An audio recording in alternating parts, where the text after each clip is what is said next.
How are you my friends? හැමෝම හොඳින් ඉන්නව නේද? ඉතින් ඔන්න හරිම දවසට හරිම වෙලාවට මගේ හැම යාළුවෙක්ම මම හම්බ වෙන්නව මගේ අලුත් පාඩමක් අරන්. ඉතින් අදත් අලුත් passive voice වාක්‍ය තුනක් තමයි කියලා දෙන්න යන්නේ. ඉතින් අපි තාම රටක් විදියට ඉන්නේ ගොඩක් පල්ලෙහා. ඉතින් ඔයගොල්ලෝ දන්නවා මේ දවස්වල මොනවද රටේ වෙන්නේ? රට හරි තැනක නැහැ.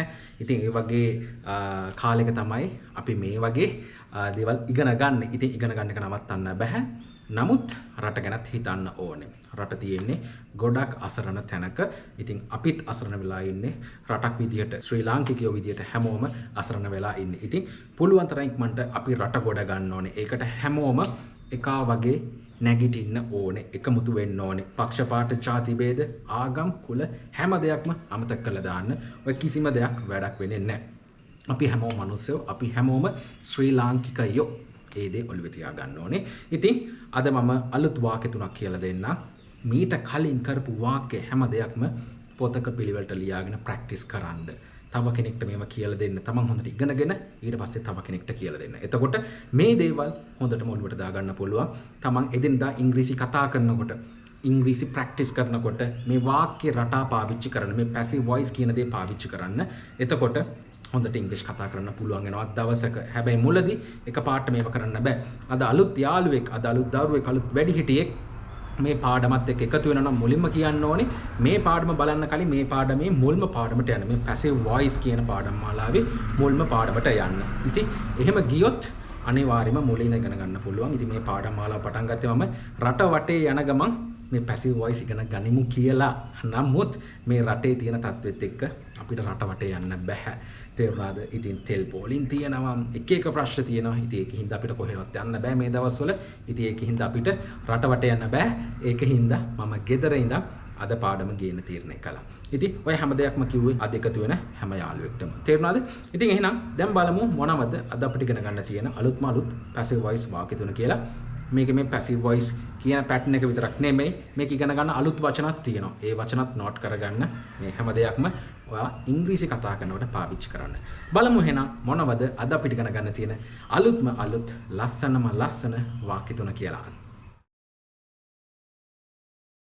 බලමු අපේ මුල්ම වාක්‍ය මොකක්ද කියලා. මුල්ම වාක්‍ය විදිහට තියෙන්නේ ඉදිරි කටයුතු පිළිබඳ තවත් සාකච්ඡාවක් ලබන බ්‍රහස්පතින්දා පැවැත්වෙනවා. පැවැත්වේ කියන අදහස එන්නේ. බලමු මේක කොහොමද කියන්නේ කියලා. මේකත් පැසිව් වොයිස් වලින් තමයි කියන්න වෙන්නේ. බලමු. ඉදිරි කටයුතු. ඒකට මොකද්ද කියන්නේ? තව තියෙනවා සාකච්ඡාවක්. ඊට පස්සේ තියෙනවා ලබන බ්‍රහස්පති. දෙක හරි ලේසි. අපි බලමු මේක කොහොමද කියන්නේ කියලා. Another discussion. තවත් සාකච්ඡාවක්. Another discussion. මේ discussion එකක් කියන්නේ සාකච්ඡාවක්. A discussion. සාකච්ඡාවක්. තවත් සාකච්ඡාවක්.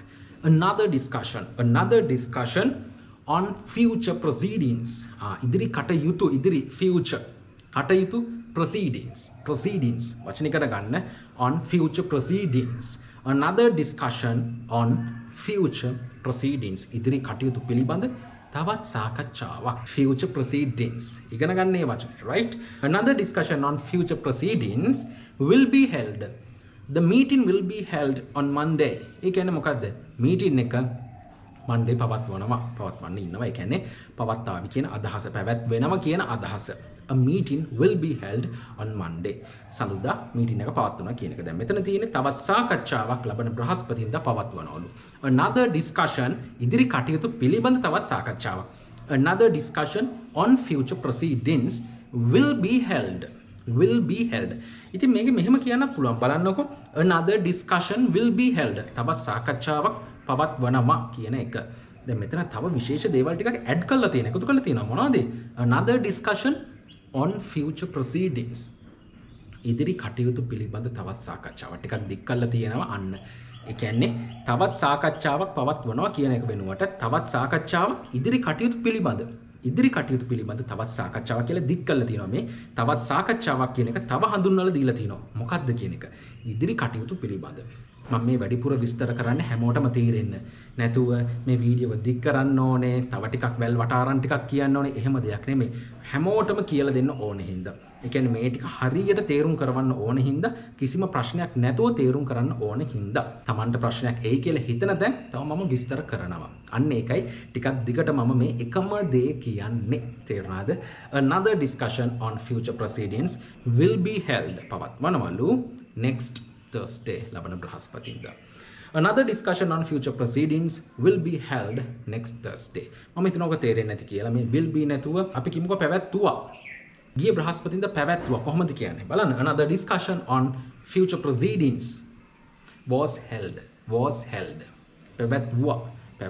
ඒ කියන්නේ පවත්තලා ඉවරයි කියන එක was held last Thursday. ගිය බ්‍රහස්පතින්දා පැවැත්තුවා කියන අදහස. තේරුණාද? ඉතින් ඔන්න ඔහම දාන්න. ඔහම දාලා අලුත් වචන දාලා අලුත් දේවල් දාලා මේකේ අදහස වෙනස් කරන්න. අලුත් වාක්‍ය නිර්මාණය කරන්න. තේරුණාද? මම හිතනවා මේකත් තේරෙන්නේ නැති කියලා. මේකේ තිබේ will be held මම ඉගෙනුවා was held කියන එක දාන්න පුළුවන්. තේරුණාද? පවත්වල තියෙනවා. කොහොමද කියන්නේ? has been held.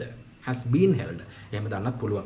Another discussion on future proceedings has been held. ඔහොම කියලා දාන්නත් පුළුවන්. බලමු දෙවෙනි වාක්‍යය මොකක්ද කියලා. දෙවෙනි වාක්‍ය විදිහට තියෙන්නේ පසුගියදා විදුලි බලාගාරවල සිදු වූ බිඳ වැටීම් සම්බන්ධයෙන් පරීක්ෂණයක් පවත්වන ලෙස පොලිස්පතිවරයාට පැමිණිල්ලක් බාර දුන්නා. පොලිස්පතිවරයා බිඳ වැටීම් විදුලිය බිඳ වැටීම් කොහොමද පසුගිය දිනවල කොහොමද කියන්නේ කියලා බලමු. A complaint පැමිණිල්ලක්. A complaint පැමිණිල්ලට මොකක්ද කියන්නේ? මොකක්ද අර පැමිණිල්ලට උනේ? පැමිණිල්ල the complaint එහෙම වෙන්න ඕනේ. right පැමිණිල්ලක් මේකක්. A complaint was handed over. බාර දුන්නා. ඒ කියන්නේ පැමිණිල්ලක් දැම්මා. පොලිසිය ගිහලා පැමිණිල්ලක් දැම්මට කියන්න පුළුවන් තව ක්‍රමයක් lodge කරනවා කියන. A complaint was lodged. පැමිණිල්ලක් දැම්මා. එහෙම කියන්න පුළුවන්. An entry was lodged. එහෙම කියන්න පුළුවන් entry එකක් දැම්ම කියන එක. A complaint පැමිණිල්ලක්. A complaint was handed over. පැමිණිල්ලක් බාර දුන්නා කියන අදහස එහෙම කියන්න පුළුවන්. නැත්නම් lodge කරා කියන්න පුළුවන් අර පොලිසියක ගිහිල්ලා පැමිණිල්ලක් දානවා වගේ නම් lodged කියන වචනේ දාන්න පුළුවන්. A complaint was handed over කාටද? To the IGP. IGP කියන්නේ පොලිස්පතිට. IGP. Right to the IGP to conduct. මොකකටද to conduct? කරන්න කියලා සිදු කරන්න කියලා. මොකද්ද? To conduct investigation එකක් කරන්න කියලා. To conduct an investigation. විමර්ශනයක් සිදු කරන්න කියලා, පරීක්ෂණයක් සිදු කරන්න කියලා. To conduct an investigation. මේ බිඳ වැටීම් සම්බන්ධයෙන්, මේ breakdown සම්බන්ධයෙන්. Into the breakdowns. ඒ කියන්නේ මේ breakdown සම්බන්ධයෙන්, බිඳ වැටීම් සම්බන්ධයෙන්. Into the interruptions. එහෙම කියන්න පුළුවන් නැත්තම් into the breakdowns. කොහෙද? At power plants. ඒ කියන්නේ power plant එකක් කියන්නේ විදුලි බලාගාරයක් කියන එක. At power plants recently මේ මෑතකදී මේ ළඟදී සිදු වුණ කියන අදහස බලමු අපෝ එක් සැරයක්. A complaint was handed over to the IGP to conduct an investigation into the breakdowns at power plants recently. ඉතින් ඔන්න ඔය විදිහට කියන්න පුළුවන්. මේ IGP කියන්නේ මෙතන පොලිස්පති කියන එක. මෙතන තියෙන්නේ was handed over. මේ passive voice එක තමයි මම වැඩිපුරම focus කරන්නේ මේක උගන්වනකොට, අනිත් වචන ගැන නෙමෙයි. ඉතින් මේ වචනේදී මේ was handed over බාර දුන්නා. බාර දීලා තියෙනවා. A complaint has been handed over. එහෙම කියන්න පුළුවන්. බාර දෙනවා. බාර දීවි කොහොමද කියන්නේ? A complaint will be handed over. ඔන්නම කියන්න පුළුවන්. ඉතින් ඔන්න ඔය විදිහට පුරුදු වෙන්න, අලුත් වචන ඇඩ් කරන්න, Tamanට පුළුවන් අදහස් තව කෙනෙක්ට ප්‍රකාශ කරන්න මේ passive voice කියන ක්‍රමය පාවිච්චි කරලා. මේක මේ passive voice කියලා අපි මේකට නම දාලා තිබ්බට මේක මේ සාමාන්‍යයෙන් අපි සිංහල උනත් දෙමළ උනත් අපි මේ ක්‍රමය පාවිච්චි කරනවා. ඔයගොල්ලෝ දන්නවා. ඊයේ පැමිණිල්ලක් දැම්මා. ඊයේ මම පැමිණිල්ලක් දැම්මා කියන්න පුළුවන් නැත්තම් ඊයේ මේ ඒ සම්බන්ධයෙන් පැමිණිල්ලක් දැම්මා. කරපු කෙනා නැහැ. ඉතින් අර කරපු කෙනෙක් නැතුව නිකන් කියනකොට අපිට මේ passive voice කියන method එක use කරන්න පුළුවන්. තේරුණාද? බලමු තුන්වෙනි වාක්‍යය මොකක්ද කියලා. තුන්වෙනි වාක්‍යය විදිහට තියෙන දුම්රිය ස්ථානාධිපතිවරුන්ගේ සංගමය විසින් දියත් කරන ලද සංකේත වැඩ වර්ජනයේ හේතුවෙන් රට පුරා දුම්රිය දාවන කටයුතු වලට බාධා එල්ල වුණා. කොහොමද මේ කියන්නේ? දුම්රිය ස්ථානාධිපතිවරු ඊට පස්සේ තියෙනවා දියත් කර සංකේත වැඩ වර්ජනය රට පුරා දුම්රිය දාවන කටයුතු බාධා එල්ල වුණා. ගොඩක් වචන ටිකක් තියෙනවා. බලමු කොහොමද කියන්නේ කියලා passive voice වලින් කියන්න තියෙන්නේ. Railway operations දුම්රිය දාවන කටයුතු කියන එක. Railway operations රට පුරා across the country railway operations across the country. Railway operations across the country බාධා එල්ල වුණා.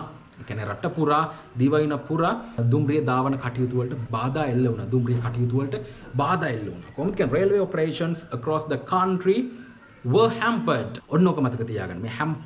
මේ hamper වෙනවා කියන එක. were hampered. Railway operations කියපු හින්දා තමයි ගොඩක් හින්දා තමයි මෙතන මේ were කියන එක දාලා තියෙන්නේ. Railway operations across the country were hampered. මේ hampered එකට කලින් ඕන දාන්න පුළුවන් severely hampered. ඒ කියන්නේ දැඩි ලෙස බාධා එල්ල වුණා. දරුණු ලෙස බාධා එල්ල වුණා. මේ severely hampered කියන එක. එහෙම දාන්න පුළුවන්. දැන් මෙතන තියෙන්නේ were hampered due to. due to කියන්නේ මොකද්ද? මේ නිසා කියන එක. නිසා කියන්නේ due to කියන එක තමයි මෙතන දාලා තියෙන්නේ because of කියන එක. තේරෙනවද? due to symbolic හරි මෙතන token කියන එක හරි දාන්න පුළුවන්. සංකේත කියන එකට symbolic කියන එක දාන්න පුළුවන්. නැත්නම් token කියන එක දාන්න පුළුවන්. token strike. සංකේත වැඩ වර්ජනය නැත්නම් symbolic strike. සංකේත වැඩ වර්ජනය. මෙතන මේ symbolic හරි token හරි දාන්න පුළුවන්. due to the token strike launched by දියත් කරේ කවුරු විසින්ද? launched by launch කරනවා කියන්නේ දියත් කරනවා. launched by the Railway Masters Association සංගමය Railway Masters දුම්රිය ස්ථානාධිපතිවරුන්ගේ සංගමය Railway Masters Association සංගමය විසින් launched by දියත් කරන ලද කවුරු විසින්ද? the Railway Station Masters Association අන්න ඔවුන්ගේ සංගමය විසින් දියත් කරන ලද token strike එක නැත්නම් symbolic strike එක. right, බලන්න අපෝ එක සැරයක්. railway operations across the country were hampered due to token strike launched by the Railway Station Masters Association. Station Masters ස්ථානාධිපතිවරුන්ගේ දුම්රිය ස්ථානාධිපතිවරුන්ගේ සංගමය by the Railway Station Masters Association. අන්න ඒක ඉගෙන ගන්න ඕනේ. Station Masters මාස්ටර්ලාගේ ඒ කියන්නේ ස්ථානාධිපතිවරුන්ගේ සංගමය කියන එක launched by ඒ කියන්නේ මේ launched by දියත් කරන ලද්දේ කියලා තමයි අන්තිමට දාලා තියෙන්නේ කවුරු විසින්ද කියන එක. බලන්න අපෝ එක සැරයක් railway operations දුම්රිය කටයුතු දුම්රිය දාවන කටයුතු across the country රට පුරා were hampered මේකට උනා were severely hampered කියලා දාන්නත් පුළුවන්. බාධා එල්ල වුණා. හරිද? එහෙම දාන්න පුළුවන්. were hampered due to the token strike launched by the Railway Station Masters Association. ඉතින් මම හිතනවා මේ අද කියලා දුන්න මේ වාක්‍ය තුන මගේ යාළුවන්ගලුවට හොඳටම යන්නේ නැති කියලා වෙනද කියලා දෙනවා වගේම අදත් හොඳටම තේරුණා කියලා මම හිතනවා. ඉතින් වැඩි කතාවනේ නැහැ. මේ ටික හොඳට ප්‍රැක්ටිස් කරන්න. මේවල මොනවා හරි අහගෙන දෙයක් තියෙනවා නම් සඳුදා අඟහරුවාද මට උදේ 11යි දවල් 1යි අතර ඇමතුමක් දෙන්න පුළුවන්. සාමාන්‍ය ඇමතුමක් දෙන්න පුළුවන්. රට ඉන්න කෙනෙක් නම් WhatsApp ඇමතුමක් දෙන්න පුළුවන්. හැබැයි මම ආන්සර් කරේ නැති වුණා සමහර කාලවට ආන්සර් කරන්න බැරි වෙනවා. ඉතින් WhatsApp message එකක් හරි එවන්න. එතකොට මම වෙලාවක් දෙන්නම් කතා කරන්න. ඉතින් ওই දේවල් ටික හොඳට මොළුවේ තියාගන්න. මේ මාත් හැමදාම කියනවා වගේ මේ හැමදේම දන්න කෙනෙක් නෙමෙයි. මාත් හැම දෙයක්ම ඉගෙන ගන්නවා. මේ ඉංග්‍රීසි වල මට ගොඩාක් දේවල් ඉගෙන ගන්න තියෙනවා. ඉතින් මම අනිත් හැම ගුරුවරයෙක්ටම ගරු කරනවා. මොකද ගොඩාක් දේවල් ඉගෙන ගන්නවා. දැන් YouTube එකේ ඕන තරම් ගුරුවරු ඉන්නවා. ඒ ගුරුවරුන්ගෙනුත් මාත් ඉගෙන ගන්නවා. ඒ ඉගෙන ගන්න ගම මගේ දැනුම වර්ධනය කර ගන්න ගම මාත් හැමෝටම කියලා දෙනවා. තේරුණාද? ඉතින් සමහර කට්ටිය කියනවා ඔයාද මේ හැම දෙයක්ම දන්නේ. අයියෝ අපිට කෝල් කරන්න කියන්නේ. ඔය වගේ දේවල් අහන කට්ටියක් ඉන්නවා. ඉතින් Tamanට මොන හරි දෙයක් අහගන්න තියෙනවා නම් මම දන්න දෙයක් තිබ්බොත් අනිවාර්යෙන් මම ඒ දේ කියලා දෙනවා. ඉතින් ඕන දෙයක් තියෙනවා නම් මගෙන් අහන්න මේ පාඩම් සම්බන්ධයෙන්. තේරුණාද? ඉතින් එහෙනම් මේ වාක්‍ය කලින් කරපු වාක්‍ය කලින් කියලා දුන්න වාක්‍ය ඒ හැම දෙයක්ම හොඳට ප්‍රැක්ටිස් කරන්න. ඒ වගේම තමන්ගේ පුංචි දුවට පුතාට තමන්ටම ගෙදර ඉඳන් ඉංග්‍රීසි කතන උගන්වන්න පුළුවන්. මගේ නංගි රොවිනි සචිත්‍ර කරන Real Start Kids YouTube channel එකට ගියොත් යන්නේ channel එකට තමන්ගේ පුංචි දුවට පුතාට තමන්ටම ගෙදර ඉඳන් ඉංග්‍රීසි කතන උගන්වන්න පුළුවන්. ඉක්මනින් එහෙනම් ලබන සතියේ හම්බ වෙමු. හැබැයි හම්බ වෙනකන් මගේ හැම යාළුවෙක්ම වෙනදටත් වැඩිය ගොඩක් පරිස්සමින් ඉන්න ඕනේ.